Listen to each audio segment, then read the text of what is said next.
we conduct at least 1,000 QMath experience sessions every week, and we figured that when the teachers are delivering these QMath experience sessions, this is the first and the last chance to make their best impression when they're talking to the parents and explaining how QMath program works. So we created a new QMath experience session flow with 3 major objectives. Number 1 is we would like to make sure that the narrative that we are using to explain about QMath program is constant across all these 1,000 sessions that we deliver a week. The second is teachers have a structured approach to delivering this QMath experience session to ensure they deliver all the points that they want to. And third, and I think this is the most important, is that every QMath experience session is customized to the parent expectations and the students' learning requirements, because every meeting is unique, right? So Manjula, if at all, let's say you're delivering a QMath experience session, what do you think are the 3-4 major objectives that you would like to cover in a QMath experience session? So if you ask me, after the end of a QMath experience session, I would want my parents to remember my role as a teacher in educating their kid, first thing. And I would also want them to know the difference of our program from the other programs that are available in the market. And maybe in some cases I would also need to emphasize on how math is needed for their kid, if math program is needed for their kid. Alright, so you're basically talking about these 3 major objectives, right? Number 1 is that math is a life skill, not just another subject. It has to be treated that way and taught that way. The second is that QMath is the math expert. We are far better and faster in teaching mathematics, not just mathematics, but also mathematical thinking to all the students who come to us. And third is your role as a teacher partner, and how are you different, how are you certified and qualified teacher partner. By the way, on that front, we have some interesting statistics here that not all teachers who apply, not all applicants who come to QMath become QMath teachers, only about 3% of them do. And at the end, once this conversation is complete, you must be able to handle any parent queries or concerns that they have after understanding about the program details. Do you agree with these? Pretty much what I have in mind. Right. So the new QMath experience session also will treat the conversation in these 3 or 4 blocks, the major blocks or the objectives that we want to cover. Now, in this particular discussion, we will only focus on the first one, which is why is math a life skill and not just another subject. Now, how do you support this thought? I think math is something that is needed in everyday life. This is something even my parents used to say with examples of going to shops and buying stuff. But as life has moved forward and I use apps and things that makes my life easy, like Uber or Swiggy or anything, but even that needs me to take decision based on my mathematical thinking. That's what I would say. Like for Swiggy, I do check which restaurant is giving me the same thing for lesser amount maybe, so cost, efficiency, things like that. So to put it in one sentence, you're saying math is very important for you to make your everyday decisions. Yes, it is. Is that enough to say that math is a life skill? Something that I believe in, but I don't know how to convey that to the parents. So I have some very interesting statistics and research that has been done that I'd like to share with you, which proves that math is a life skill. Now, the first thought is all jobs in the future will be math-based jobs. Now, this research has been conducted by some organization named World Economic Forum. Have you heard about them? Oh, well, I have heard about them in the form that I know that they come up with some kind of report every year. Right. So this is actually a non-profit organization which is based out of Switzerland and have been around since 1971, but it has become more popular lately because they started publishing these very interesting annual reports called the Jobs of the Future, I guess, or the Future of Jobs. And their information is authentic because they get all their data points from global organizations like Google and IBM, and they also have these research partners like Ernst & Young who analyze this data and come up with predictions of how the future jobs are going to look like. And according to their predictions, almost 60% of current jobs will change the way they are functioning due to automation, and about 25% of the jobs of future don't even exist today. Now, based on this prediction, they've also come up with the kind of skills required for future.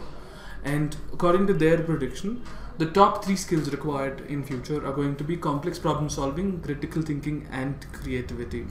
And that's because the data that we have today is exploding, and almost every job that you are going to do in future would require some level of database decision making at the core, which can be taught only using math and mathematical thinking. For example, the way you're talking about, where you're comparing the data from 2 different apps and you're making your decisions. Now, also, it is impossible to teach these top 3 skills standalone. You can't teach somebody complex problem solving or critical thinking. You can only teach them mathematics and mathematical thinking, which leads to learning these skills. Now, that's the first and the major important data point that I have. The second one is the fact that math or proficiency in early math is a predictor of long-term success. There are multiple universities which have done this research. But there's one notable research that has been done by University of California, which is a longitudinal study. They have covered over 15,000 students in their early math phases, which is the K to 5 segment, the UKG to 5th grade students. And what they identified is most of these children who are doing well in mathematics during the formative ages were able to perform well in academics, not just in high school and college, but also they were able to do a lot better than the others who are not doing well in mathematics when they entered their careers. And on the contrary, the way that we are teaching mathematics, at least in the Indian context, is very, very formal. It is in a way that is creating these gaps in math learning, right? Think of this way. Usually when children are learning mathematics from KG till 11th and 12th grades, they go through some 3 or 4 major transitions through their math life cycle.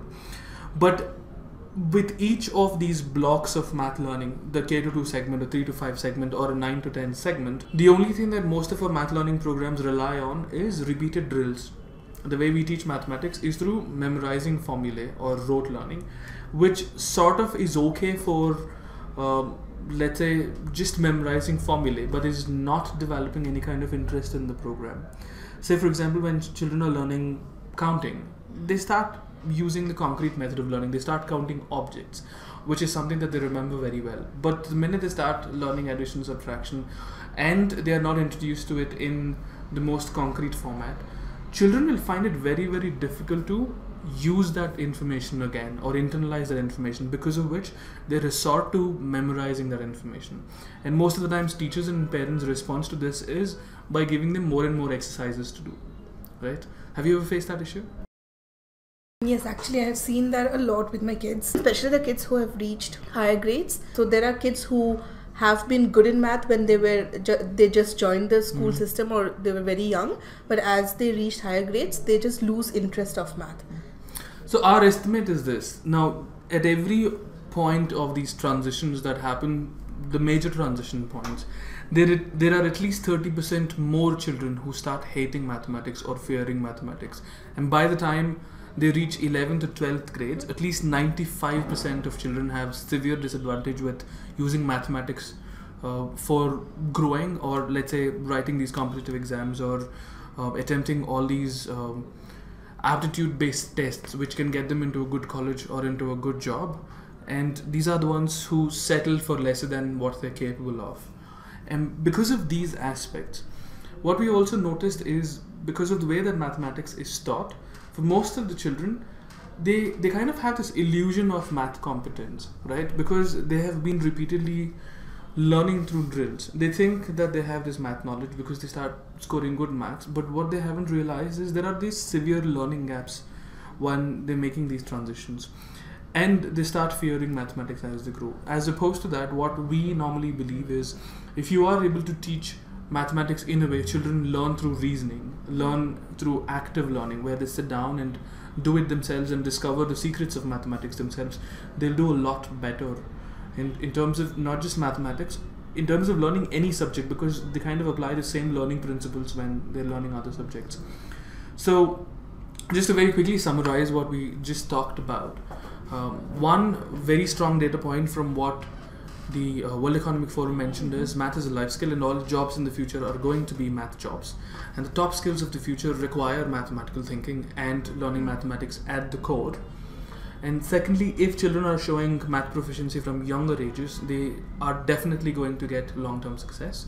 But in the current system that we are teaching mathematics, these dull drills that we are putting the children through are killing their interest in mathematics, and they are reducing their capability of applying mathematics for their advantage.